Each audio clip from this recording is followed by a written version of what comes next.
Mas nesse momento, não há nenhum direito do ser humano sufocar a opinião do outro. Porque às vezes a opinião do outro pode nos ajudar a ver a coisa por um outro lado. Foi o que Emmanuel falou. Embora não haja ninguém encarnado, há vários desencarnados aguardando a sua palestra. E ele começou ali a discutir o Evangelho. Passou dias com a casa vazia. Não havia ninguém. E ele ficou lá dissertando sobre o Evangelho com os espíritos. A irmã dele ia buscá-lo todo o fim da sessão à noite e abria as janelas, eram janelas bem grandes, né? Olhava lá, não tinha ninguém, o Chico falando, entusiasmado. Chico, por que você está falando? Ah, eu estou falando com a dona fulana, não está vendo? Mas ela morreu há 10 anos, Chico, mas ela está aqui.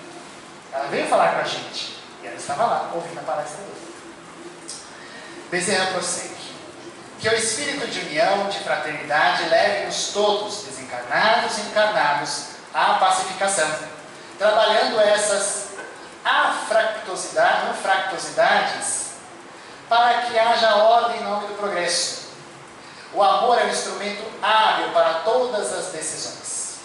Desarmados os corações, formemos o grupo dos seres amados do ideal da Boa Nova. Desarmemos os nossos corações dos nossos traumas, dos nossos sentimentos menos nobres. Façamos, trabalhemos, auxiliemos, sem saber muitas vezes olhar a quem está sendo auxiliado, ou questionar o porquê que aquela pessoa está naquela situação. Façamos o nosso trabalho. É isso que Bezerra quer nesses tempos de urgência. Há um termo muito interessante, muito elaborado, muito criativo, que é usado no meu trabalho, e que foi criado ou cunhado pelo diretor da empresa. Senso de urgência. E o senso de urgência, ele diz que é para ser aplicado a todos os funcionários nesse momento em que há uma grande crise, também na economia, nos negócios, em que a melhor solução muitas vezes não é necessariamente a mais rápida ou a mais demorada, mas a mais eficaz, a mais eficiente, a que atende o senso de urgência. Então, às vezes, no senso de urgência isso é necessário. O senso de urgência que aconteceu nessa casa hoje, quando, na ausência de um expositor, houve esse convite para outro. E esse que vos fala aceitou. No senso de urgência, não se discutiu que ele era tão bom, ele não vai vir, meu Deus, e agora? Aí vem aquele lá, o Jada, ele fala tanto, mas fala tão pouco, não fala nada, meu Deus, será que ele vem? Sabe aquela raposa, desenho antigo?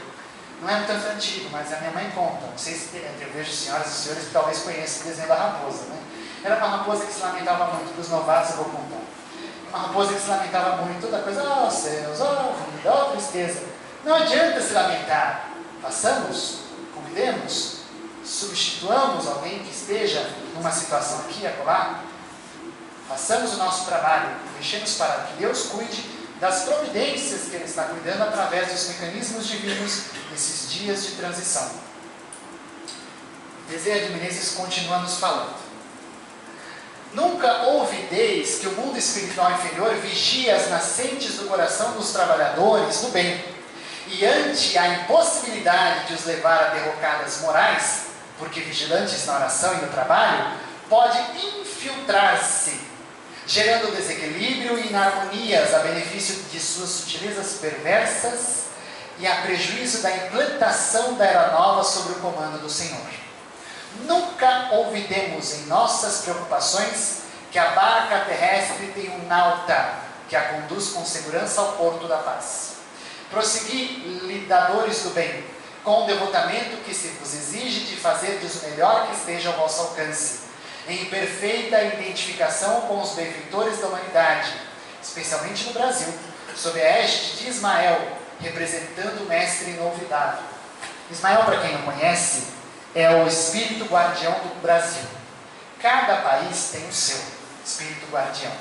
No Brasil, Ismael é o representante.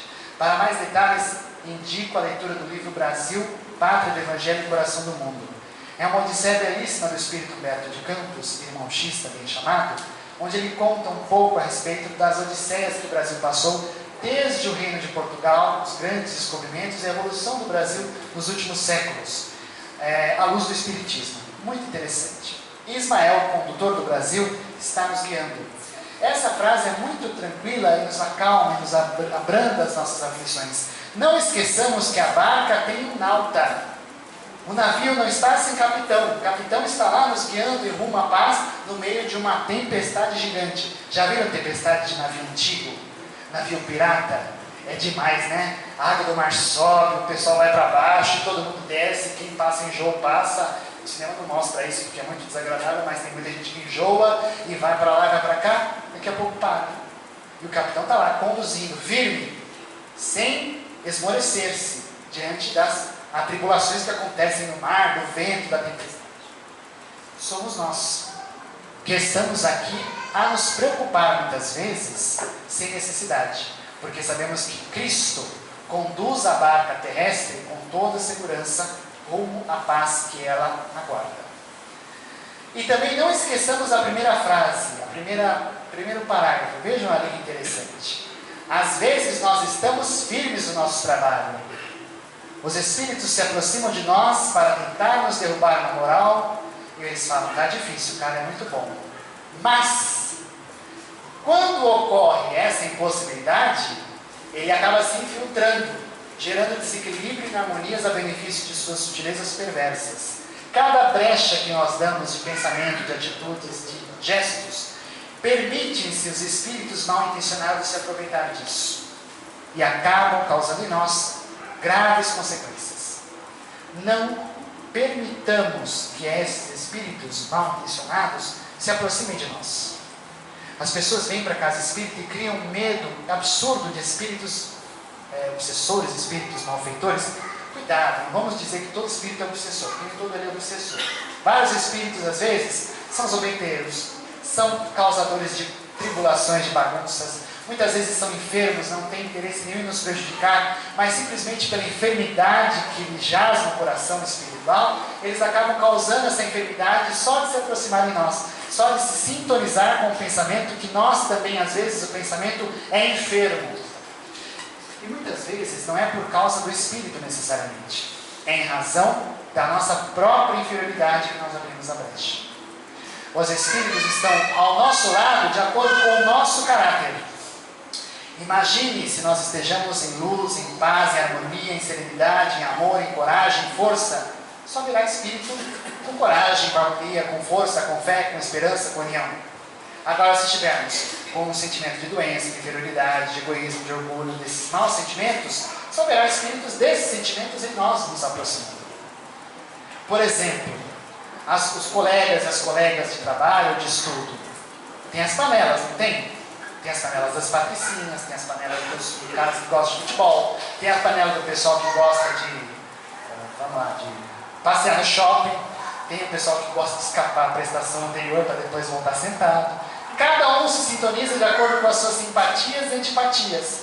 Ainda é natural de nós sermos antipáticos a alguns e simpáticos a outros. Isso é momentâneo. E os espíritos também são assim.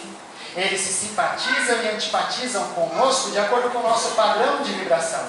Se nós estamos vibrando no bem, só espíritos do bem se simpatizarão a nós. E o contrário é a mesma coisa. Prossegue Bezerra de Menezes dizendo na mensagem: venceremos lutando juntos, esquecendo caprichos pessoais de imposições egoístas, pensando em todos aqueles que sofrem, que choram, que confiam em nossa fragilidade e aguardam o melhor exemplo da nossa renúncia em favor do bem, do nosso devotamento em favor da caridade, da nossa entrega em novo holocausto. Já não existem as fogueiras nem os empalamentos. Os circos derrubaram as suas muralhas e agora expandem as suas fronteiras por toda a terra, mas o holocausto ainda se faz necessário. Sacrificar as próprias imperfeições, particularmente nesse sesquicentenário de evocação da chegada do Evangelho à Terra, decodificado pelos imortais. Aqui ele faz 3 referências que eu peço atenção. A primeira delas é a respeito do primeiro parágrafo, falando da renúncia, da nossa entrega em sacrifício do bem. O holocausto aqui é falado como um sacrifício. Deixemos-nos sacrificar pelas dificuldades, porque elas criam em nós um burilamento, experiência, virtudes, nos desenvolvem em nós aprimoramento, capacidade de enfrentar novos desafios. Assim é no nosso trabalho. Só com grandes experiências e desafios no nosso trabalho nós temos experiência para alcançar um cargo acima do nosso, ou uma tarefa mais complexa. É assim do Espírito também. Deixemos-nos sacrificar pelos desafios, porque eles, nos burilando, nos transformam em seres muito mais meritosos de novos desafios muito maiores que a de nós. O Chico, quando começou na sua tarefa, não imaginava onde ele chegaria. O Emmanuel, quando disse a mensagem para ele de assunção, de pacto com ele, não foi uma das mensagens das mais bonitas, não, viu? Ele chegou para ele e falou assim: para começar a gente tem que fazer 10 livros. E o Chico, na humildade dele, mas nem sei ler nem escrever quase, fazer 10 livros. Você vai fazer 10 livros. Você vai perseverar no bem. Você vai ser vitorioso. Mas para isso você vai sofrer muito. Quem quer escolher uma opção dessa? Eu deixava ele lá mesmo. Tchau, benção. Eu não quero sofrer. Eu quero auge. Mas para que ele alcançasse esse auge, ele precisou passar pelo sofrimento dele, íntimo muitas vezes, cercado de acusações, de pessoas que o acusavam, que o invejavam, que se enciumavam com ele. Mas ele guardava isso para ele, para o seu íntimo, porque a tarefa dele era ajudar quem estava na fila da próxima vez aguardando. Porque havia mais outros 100, outros 200 na fila, esperando para que ele ajudasse. E o segundo ponto é aquele de baixo. Já não existem mais os sacrifícios dos cristãos primitivos, nos círculos, e sacrifício das feras e tal. Mas o sacrifício ainda se faz necessário como hoje. Somos como os cristãos primitivos nos colocando em sacrifício. Muitas vezes em sacrifício moral. Não simplesmente no sacrifício do corpo, da carne.